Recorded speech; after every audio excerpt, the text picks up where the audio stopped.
Hello, welcome back to the Statman Day Football Podcast, exclusively on Patreon. This is Season 2, Episode 2. We have got a great show in store. We're going to be talking Champions League, we're going to be talking news, and we're going to be analysing a lot of football and a lot of stats. I had a bit of a stinker when I was recording this, and I forgot to turn the camera on. So unfortunately, we'll be displaying this message for the next, 10 minutes or so. But anyway, let's talk about the football. But first up, let's talk about the news, because there's been a few goings on in the world of football today. Of course, Iniesta set for a Barcelona exit, which is big news. This Spanish and, of course, Barcelona legend. It's going to be a sad day when he leaves the Bernabeu. But this season, of course, that knee injury keeping out of some really key games. In other news, AC Milan are looking into potentially signing William Carvalho, the Portuguese midfield powerhouse. I absolutely love Carvalho. I'm not sure why a European club hasn't picked him up yet. Every time I watch him, I'm impressed with his body balance, his ability to break tackles, but also, just dictate the play. That left foot is incredible. His range of passing is brilliant for AC Milan. For Gattuso will be absolutely brilliant. PSG as well declaring their interest in Courtois today, which is a very interesting one there. Kevin Trapp looks like he's set to join BVB, Borussia Dortmund, so maybe bringing in someone like Courtois that is a bit of a troublemaker at Chelsea could be a good move for the Parisian club. Moving on to some other news, Frank Ribery and of course Arjen Robben have extended their deals till 2019, another season each at Bayern Munich. That's following their good form this season. They've both been brilliant in the Champions League and the Bundesliga. And how old they're going to get, and nearly 35 years old each. What are two absolute midfield legends. In final bit of news, Jesse Rodriguez missed Stoke training by going to a reggae concert in Las Palmas last night in Granada, which is a long way from Stoke. What an absolute idiot. What a weapon. But anyway, let's talk about the Champions League. Let's crack the beer open first.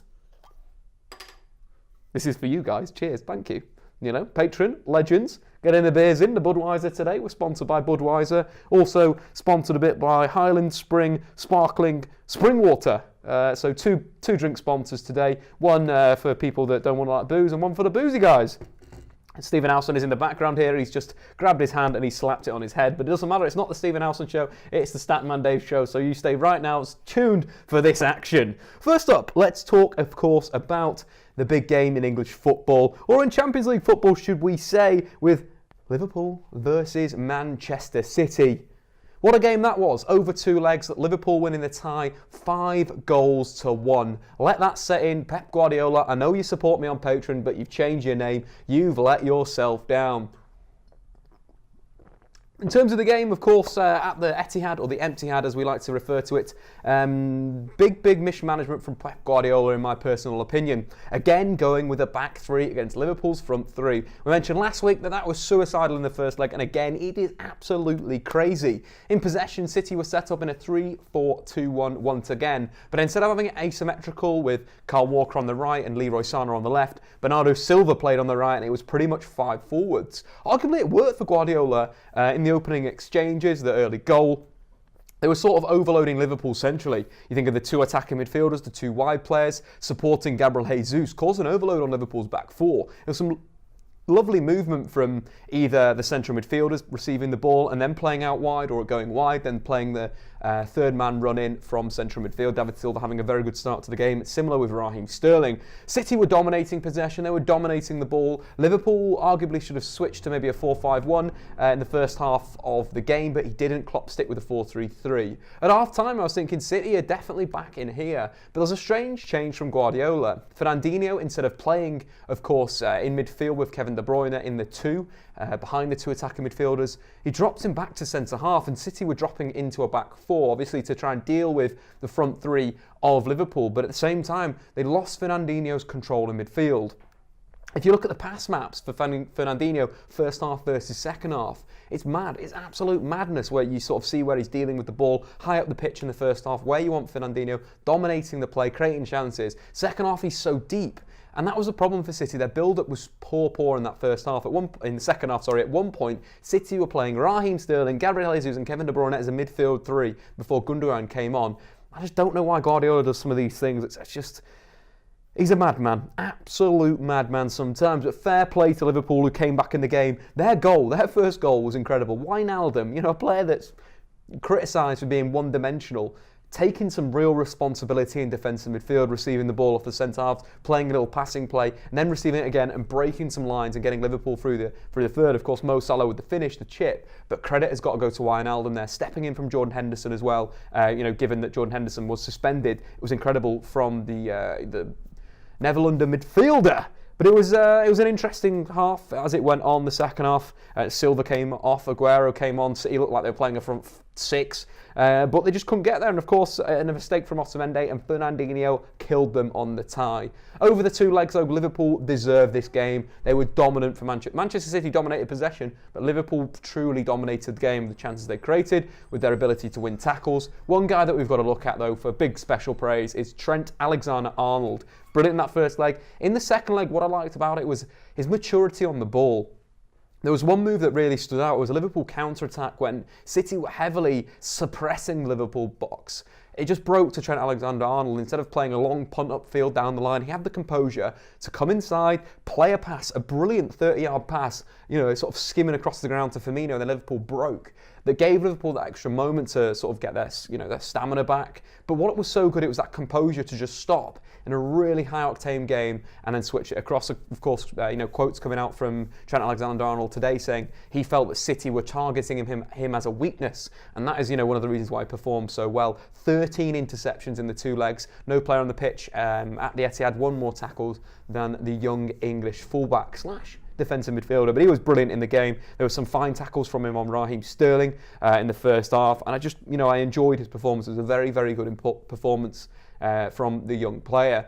Moving to the other tie as well, Roma knocking out Barcelona. I'm absolutely gutted about that. I thought Barca were going to sneak into the Champions League. I threw some money on them at the start of the season because Neymar was sold, and I thought that would solve their defensive issues.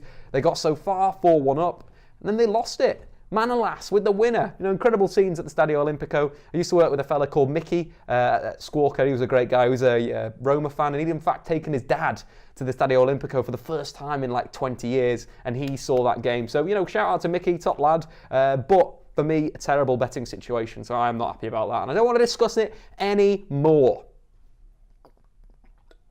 Thank you to Budweiser, the sponsors of our beer today. King of beers.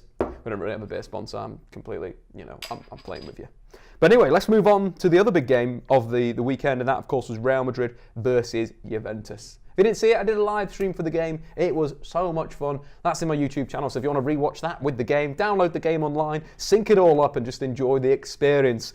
But the big talking points for that game was Max Allegri's tactical exploitation of Dani Carvajal. Dani Carvajal playing right back for Real Madrid. Defensively, very good when the ball's on the ground. He won some really good tackles in that game. But where they targeted him was, of course, hanging up crosses to the back post. Mario Mandzukic is an animal in the air. He's absolutely disgusting at winning aerial duels, and that's exactly what he did for both of his goals. Simple goals. Sami Khedira pulling wide for the first one, cross to the back post, Mario Mandzukic goal time. And the second one, similar thing. A brilliant move from Juve through the middle, through Pjanic. Pjanic had a brilliant game. Completed the most passes for, of course, Juventus. But it got to Lichtsteiner, who came on as a substitute for De Siglio. Injury, apparently, for why that happened. Then he crossed to the back post. Again, a fantastic ball, whipped, right tempo on it. Mario Mandzukic rising, goal time.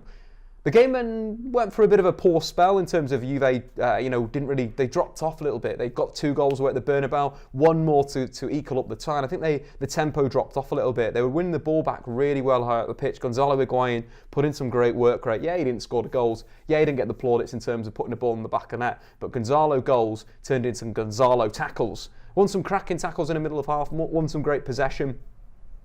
And I really enjoyed the Argentines' commitment for the cause. And it was a collective spirit from Juventus, and that's why they got back into that game. Not only was exploitation of that tactical weakness, but it was sort of that dominance in terms of being high octane. Blaise Matuidi with a fantastic display, capped by a goal that was created by Douglas Costa, who was a threat all night, completed 7 out of his 9 dribbles in the game, and it was a constant threat, either him cutting in and shooting or getting crosses into the box. And the cross that, of course, Keylor Navas spilled was just...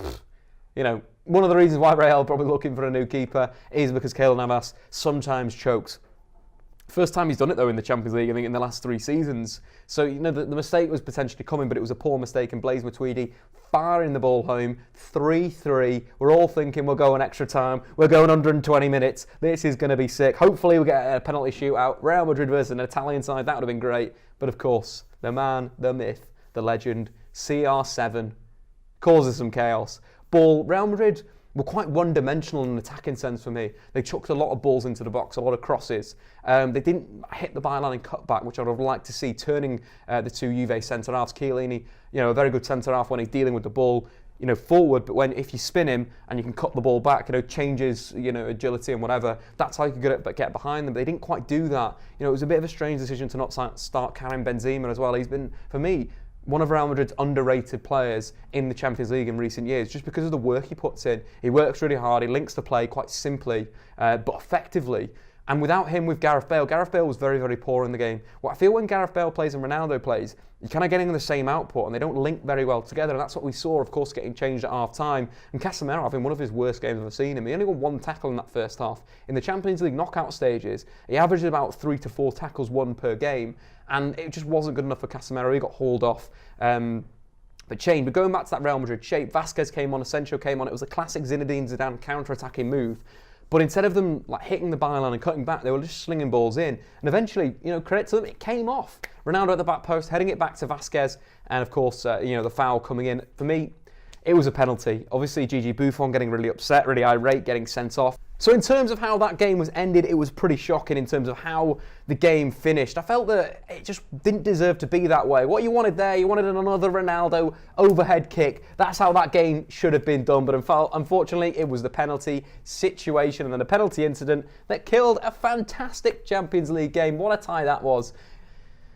But anyway, let's move on to the last little tie. Bayern Munich versus Sevilla. Again, Bayern Munich going through 0-0 in the tie, 2-1 on aggregate. So just to finish things off, let's talk about the draw for tomorrow and what I want to see in the draw. Of course, I want to see Real Madrid versus Bayern Munich over 2 legs. That'll be absolutely banging. And also in the other tie, Roma versus Liverpool. So you've got sort of a dark horse versus a European super giant king. That type of thing will be absolutely sick. It's going to be interesting to see if, of course, Real Madrid can be unlocked, similar to how they were against Juventus. If Lewandowski can pull to the back post and get on Carvajal, that could be a real tactical weakness. But the Champions League has blessed us with so much quality of football. I can't wait for the season to round up. It's going to be so exciting. There's some big teams in there, of course. United still in the FA Cup, which is quality. But that's been that for this week's Statman Dave Football Podcast, Season 2, Episode 2. Thanks for you guys for Patreon. Cheers for the beer. You guys are absolute legends. And until next week, where we talk about some more football, I've been Statman Dave. See you later.